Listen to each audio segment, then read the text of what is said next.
पत्नीची हत्या केली आणि सुटकेसमध्ये मृतदेहाचे तुकडे टाकले होते।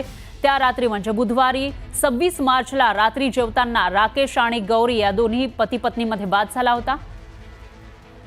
वाद विकोपाला गेल्याने राकेश आणि गौरीमध्ये झटापट झाली। संतापलेल्या राकेशकडून किचनमधील चाकूने गौरीवर हल्ला करण्यात आला। तर राकेशच्या चाकू हल्ल्यामध्ये गौरी रक्ताच्या थारोळ्यात कोसळली। त्यानंतर राकेशने त्याच चाकूने गौरीचा गळा चिरला।